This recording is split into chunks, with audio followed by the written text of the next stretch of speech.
political voice, then you matter. And your forebears understood this. That's why they went and fought, gave their lives so you can vote. That's why they understood it. And you need to do it again. You need to vote. You need to put your own candidates up, and you need to vote, and we will come and help you. Thank you. Welcome along. Absolutely, thank you so much. Thank you for that. You have to put it for. Look at that.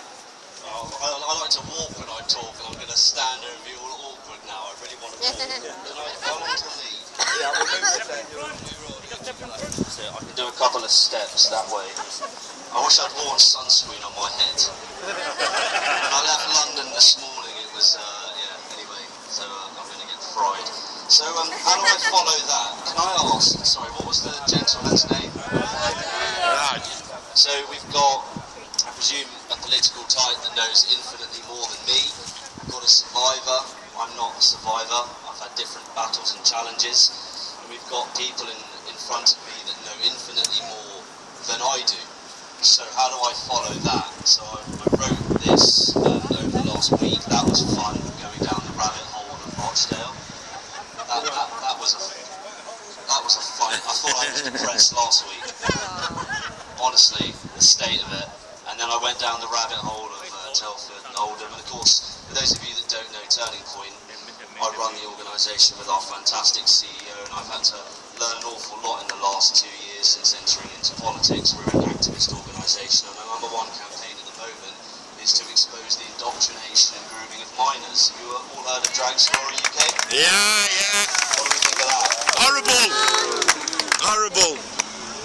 So we do that, and we put our necks on the line, taking on the far left. They're not very nice people, and the police. On a park. On a road. Yeah. On a road. That's it. Yeah. On a road. Yeah. On it.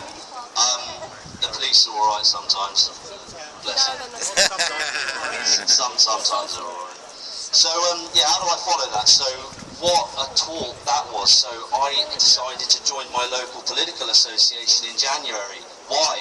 Because I thought I'd better get off my arse and make some change happen. Did I want to do it? Really? Is there any money in it? Nope. Do we all work round the clock anyway? Yep. Is life hard enough? Yep. But I did. So I applaud you. I joined my local association at the start of this year. A couple of months ago I was made deputy chairman, and now I'm standing to be a councillor in my local area. In the US, there's a guy called Dan Schultz and Steve Bannon who's got his war room, and they have precinct strategy. I heard about that, so I decided over here we'd have constituency strategy, and we would reclaim, we would take back that which is ours. There are many enemies which we face, but going back to that fantastic talk there, I can't trump that, I can't beat that, I can't beat Billy's story as well. So I'm thinking to myself, I've got this speech in front of me, and I'm kind of thinking, well, what on earth do I say? What do you want to hear from a guy like me that runs an organisation like Turning Point UK that believes in limited government, low taxation, personal responsibility, and what I dub family, faith, freedom? I won't bore you with it, guys. This isn't about politics today, or is it? Is it a left-wing run constituency up here? Is it? Okay. Is there a link between the grooming gangs and where they set up? Cool. So it is about politics. Well, then I'm the man for the job. Great. So we can get started then. Cool. So we're all on side. So I'll be very honest with you in my introduction. That rabbit hole that I just mentioned, utterly awful. Billy ran through the numbers with me. I'm not going to lie, I'm not really a numbers guy. So when you hear about that many victims and that many arrests and potential charges, and just the nonsense behind it all, I'd argue that this is a cultural problem, guys. What does everyone think? Do you think this is a cultural problem? What do politicians do with numbers in the economy? What do? It's their little tool, isn't it? It's their little tool, because you can just do the little plate spinning juggling act. This is about culture. So I'm writing my little speech, and I'm going through all this. Thank you so much to Billy for his education and his help as I've become more and more versed in this situation. It was absolutely horrifying what I read and what I found, etc. And my first version for today was to denounce evil in the following forms: interfering with minors, two-tier policing, liberal sentencing, and state corruption. That was my first version. Then I went down another rabbit hole, deleted it. Then I went down another rabbit hole, rewrote it, deleted it. Then another one, deleted it. And it turns out that after weeks of researching, I still don't have a clue compared to Billy and to other people that actually know what happened here and what's happening in other parts of the UK. And that's what I wanted us to focus on today. Is it possible that at a certain time in the UK, there was a certain demographic with certain motives that set up to do heinous, evil acts in the UK? Is that possible? Wherever they set up, for whatever reason, whoever they were, is it possible? So that's not beyond the realms of comprehension. Is it possible that that's a business model? Is it a racket? Is it a mafia? Right. Right. It's a business, right? Okay. The fact that it's twisted and demonic and evil and awful, right? Okay. Is it possible it's happening elsewhere in the UK? Yeah. Is it possible that something starts and then it's learned and then copied and then replicated elsewhere? Yeah. So this isn't about 100 people, someone like me, Rochdale. That's not what this is about. This is about something that is potentially happening all across the UK. Yeah. Organisation, right. So then we've got a fantastic point that was made, get involved and do something. Well, that doesn't change what's already happened. So that's the long-term blue sky, right? So we should all aspire to that. In terms of justice, what's the likelihood of justice, Billy? Are we going to get everyone arrested and locked up? They'll lock the groomers up, yeah, but it's not just them that need to be in the dock, it's the people that allowed it to happen. So we'll get the right people in the dock. Will they hang from the noose or will they get liberal sentencing? They'll all walk out of court. What should they get? Hang them! Hang them! What should they get, guys? Say on. Hang them! Pop it off. Lessons will be learned. Lessons will be learned. We're taking steps. Valuable lessons have been learned. We're taking crucial steps. We understand where we've gone wrong. You remember that, yeah? All of that stuff, We've yeah? had that for 20 years. 20 years of that. You're a better man than me. It carries on. You're a better man than me. So I'm writing this script over and over again all week, and I'm thinking, hang on a minute. So some things in life are just too horrific, too horrendous, and you just got to kind of power through. But what if change is possible, and what if something can be done? So the ultimate is that we want the right people in the dock. We know who those people are: Tony Blair, Gordon Brown, all the kids.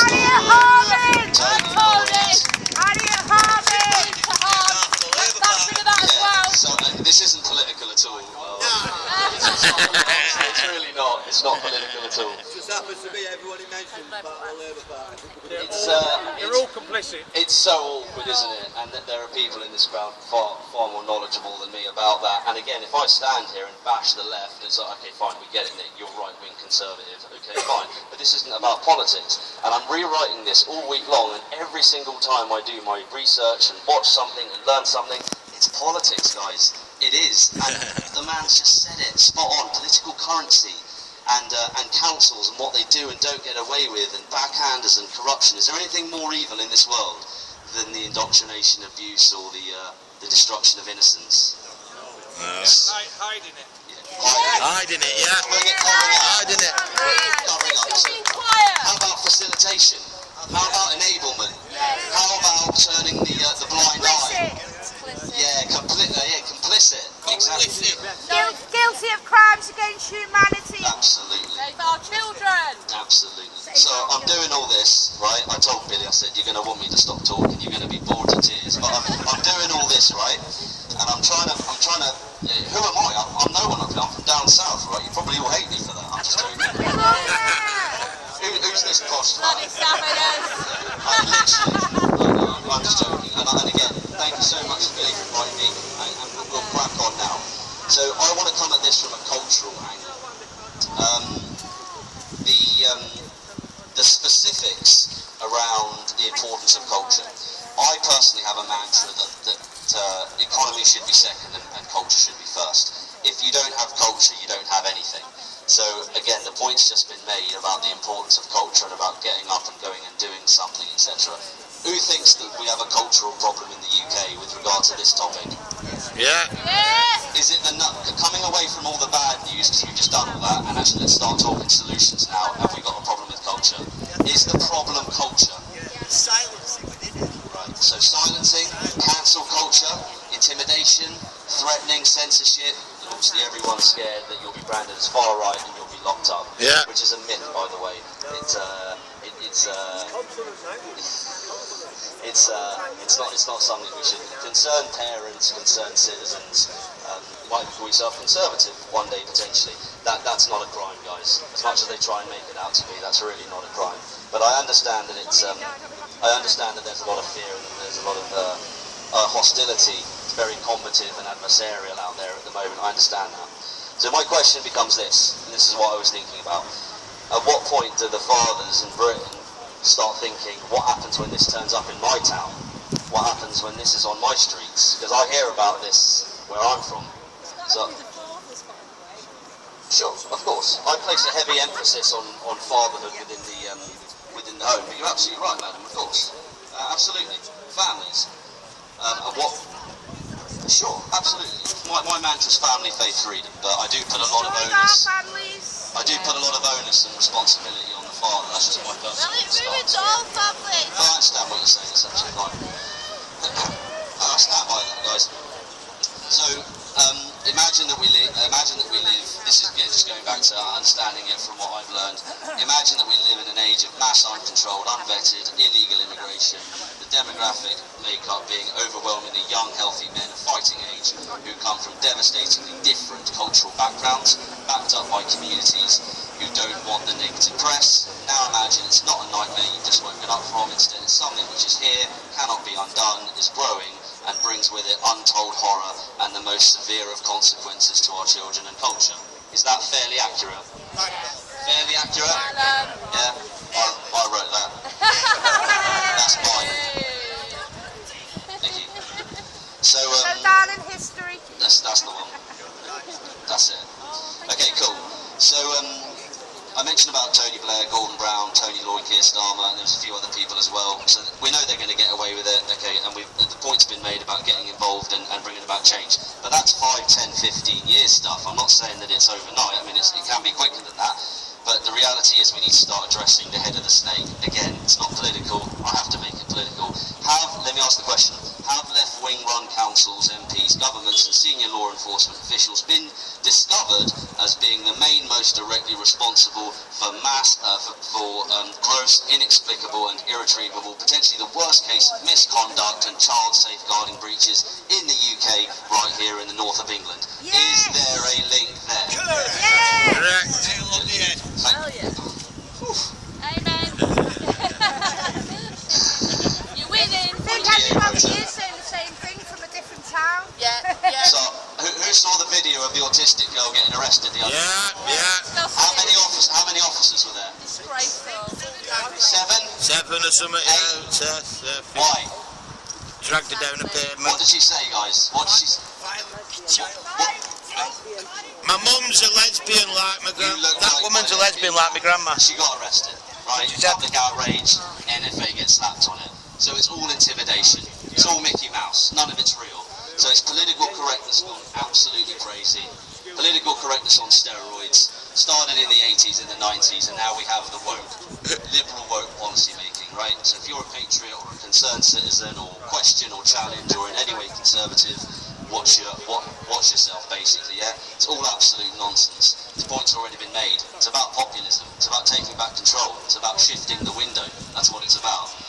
I wrote down this, guys. I thought I'd just mention it. The systematic, organised child abuse was carried out here, I understand, by a demographic of men that was 2005, 2010 era. And I understand that business model has actually expanded. And actually, this is a massive abuse, is what it is, of power, because they've seen a gap where they can do what they want to do and get away with it, basically. So actually, we need to turn our heads to the reality of, is it possible that under diversity, inclusion and equality, is it possible that people with malicious intent, the worst kind, have seen an opportunity to get away with what they want to get away with, and they know that they can do it? Is that one of the heads of the snakes that we need to address? Yeah. Is it possible? Yes. It's a secrecy agreement that all signed into One of many, right? Yeah. So if there's super tough sentencing, and an example